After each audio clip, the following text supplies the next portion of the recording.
నమస్తే అండి, welcome to my channel. ఇవాల్టి recipe spicy and tangy mango palak chutney.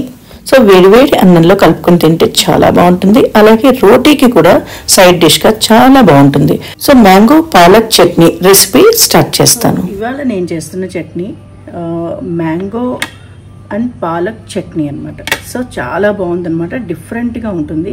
So first ఒక మ్యాంగో ఇలాగా తీసుకోవాలి. ఎలాంటి మీకు మ్యాంగో దొరికినా కూడా పర్వాలేదు. ఫస్ట్ దీన్ని ఏంటంటే ఇలాగా పీల్ చేసేసుకుని గ్రేట్ చేసుకోవాలంటే తురుముకోవాలి. సో ఇలాగా పెద్ద హోల్స్ ఉన్న దాంట్లోంచి మనం తురుముకోవాలన్నమాట. సో ఇలాగ నేను తురుమేసుకొని పెట్టుకుంటాను.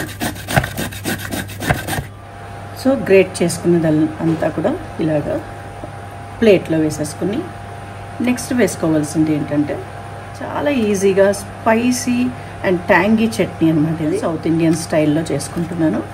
అంటే మనం రెగ్యులర్గా వేసుకునే మెంతి పొడి, ఆవ పొడి కొంచెం, అలాగే కారం, ఉప్పు అండ్ పైనుంచి ఏంటంటే తడకా కూడా వేస్తాను అనమాట. అంటే పోపు వేస్తాను. సో అప్పుడే ఏంటంటే చాలా బాగుంటుందన్నమాట. ఓన్లీ థింగ్ దీంట్లో ఎక్స్ట్రా వేస్తున్నది ఏంటంటే పాలక్ ఫ్రై చేసుకుని వేస్తాను. సో ఇప్పుడు నెక్స్ట్ వేసుకునేది నేను చూపిస్తాను.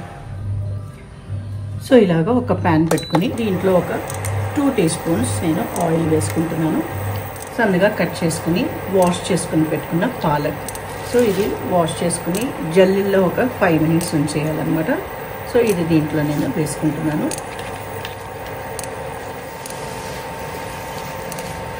సో పాలక్ దగ్గర పడే వరకు ఫ్రై చేసుకోవాలన్నమాట. సో మూత పెట్టకుండా ఫ్రై చేసుకుంటే వాటర్ పడకుండా ఉంటుంది. కండెన్స్ అయ్యి వాటర్ పడే ఛాన్సెస్ ఉంటాయి కదండి మూత పెట్టుకుంటే. సో లిడ్ పెట్టుకోకుండా మాత్రం ఫ్రై చేసుకోవాలి. సో ఇది కంప్లీట్గా ఫ్రై అయిపోయింది. సో ఏంటంటే పచ్చి వాసన అంటే రా స్మెల్ లేకుండా మాత్రం ఫ్రై చేసుకోవాలి. సో అందుకని ఓన్లీ ఆయిల్లో చేసుకుంటే ఏంటంటే టేస్ట్ కూడా చాలా బాగుంటుంది. అలాగే బాగా తొందరగా కూడా దగ్గర పడిపోతుంది. హార్డ్లీ ఒక 3 to 4 మినిట్స్ అనమాట ఇది కుక్ చేయడానికి, ఇది ఫ్రై చేసుకోవడానికి. సో ఇప్పుడు ఇది ఆఫ్ చేసేసుకుని సో ఫ్రై చేసి రెడీ పెట్టుకున్న పాలక్ని నేను దీంట్లో కలిపేసుకుంటున్నాను. కొంచెం సాల్ట్, 1 టీ స్పూన్ సాల్ట్ వేసుకుంటున్నాను. అలాగే హల్దీ పౌడర్, 2 టేబుల్ స్పూన్స్ కారం. మీ స్పైస్ లెవెల్ తగ్గట్టు మీరు వేసుకోవచ్చు. ఈ మ్యాంగో ఏంటంటే కొంచెం పుల్లగా ఉందన్నమాట, అందుకని నేను 2 టేబుల్ స్పూన్స్ కన్నా కొంచెం ఎక్కువగా కూడా వేసుకున్నాను. సో మీరు ఇదేంటంటే కొంచెం స్వీట్గా అనిపిస్తే మిర్చి పౌడర్ అంటే చిల్లీ పౌడర్ మీరు తగ్గించుకోవచ్చు. సో ఇప్పుడు నేనైతే 2.5 స్పూన్స్ టేబుల్ స్పూన్స్ నేను కారం వేసానంటే రెడ్ చిల్లీ పౌడర్.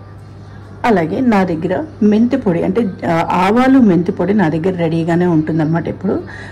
సో లేదంటే మీ దగ్గర ఒకవేళ లేదని అనిపిస్తే 1 టేబుల్ స్పూన్ ఆవాలు, అలాగే 1 టేబుల్ స్పూన్ మెంతులు, ఇవన్నీ కూడా డ్రై రోస్ట్ చేసేసుకొని, ఇవి 2 డ్రై రోస్ట్ చేసుకొని పొడి చేసేసుకున్నామంటే ఇది ఎప్పుడు కూడా మన దగ్గర రెడీగానే ఉంటుందన్నమాట. సో అది రెడీ చేసుకుని పెట్టేసుకోవచ్చు, చాలా రోజుల వరకు కూడా నిల్వ ఉంటుంది. సో ఇప్పుడు నా దగ్గర ఉన్న మెంతి పొడి అంటే ఆవాలు మెంతి పొడి నేను వేసుకుంటున్నాను. ఒక 1 టేబుల్ స్పూన్ వేస్తున్నాను.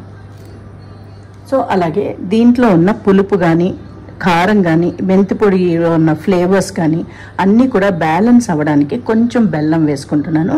బట్ ఇదేంటంటే ఆప్షనల్. మీకు కంప్లీట్గా స్పైస్ లెవెల్స్ అండ్ పులుపు కానీ ఇవన్నీ కావాలంటే ఇది అవాయిడ్ చేసేసేయచ్చు, బెల్లం అవాయిడ్ చేసేయచ్చు.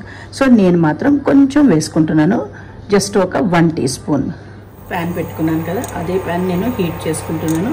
సో ఇప్పుడు దీంట్లో నేను ఆయిల్ వేసుకుంటాను. ఆయిల్ ఒక 2 టేబుల్ స్పూన్స్ వేసుకుంటున్నాను.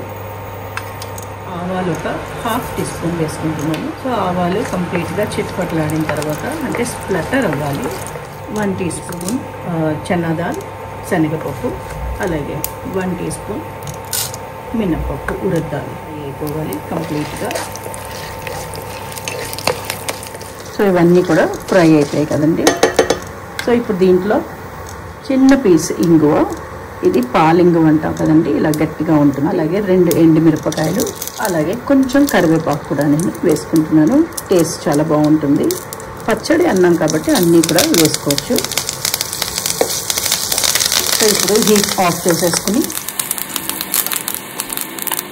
లాస్ట్లో నేను వేసుకుంటున్నది క్రష్ చేసుకున్న వెల్లుల్లి. ఇది ఆప్షనల్ అనమాట, కావాలంటే వేసుకోవచ్చు, లేదంటే మానేసేయచ్చు. సో ఇది వేసిన తర్వాత మనం ఫ్రై చేసుకోకూడదు. అంటే ఇది తీసేసి ఇక్కడి నుంచి ఇది మిక్స్ చేసుకుని రెడీ పెట్టుకున్నాను కదండి, అన్నీ కలుపుకుని రెడీ పెట్టుకున్నాను కదా, ఒక్కసారి ఇలాగా మిక్స్ చేసుకోవాలి. ఈ లోపల రెడీ చేసుకున్న పోపు కూడా కొంచెం చల్లారుతుంది. బాగా వేడిగా వేయకూడదు, కానీ కొంచెం చల్లారిన తర్వాత వేస్తే మిర్చి పౌడర్ అంటే చిల్లీ పౌడర్ కలర్ మారిపోకుండా ఉంటుందన్నమాట. వేడిగా ఉన్న నూనె అయితే వేసుకోకూడదు. సో ఇది బాగా కలిసిన తర్వాత ఇప్పుడు పోపు నేను వేసుకుంటాను. సో రెడీ పెట్టుకున్న పోపు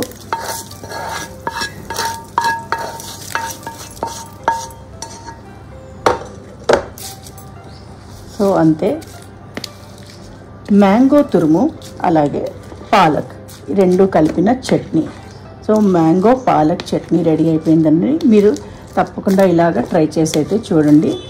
ఇది కొంచెం ఊరిన తర్వాత అన్ని ఫ్లేవర్స్ కలిసిన తర్వాత మనకి ఇంకా టేస్ట్ చాలా బాగుంటుందండి. ఒక హాఫ్ అన్ అవర్ మనం అలాగా ఉంచేసేయాలి. ఈ చట్నీ మీరు తప్పకుండా ట్రై చేసి, నేను చేసిన మ్యాంగో పాలక్ చట్నీ, మ్యాంగో తురుము పాలక్ చట్నీ మీకు నచ్చినట్లయితే లైక్ చేయండి, షేర్ చేయండి అండ్ కమెంట్స్లో చెప్పండి ఎలా ఉందో ఈ చట్నీ. అలాగే please subscribe my channel Padmaja's cooking recipes.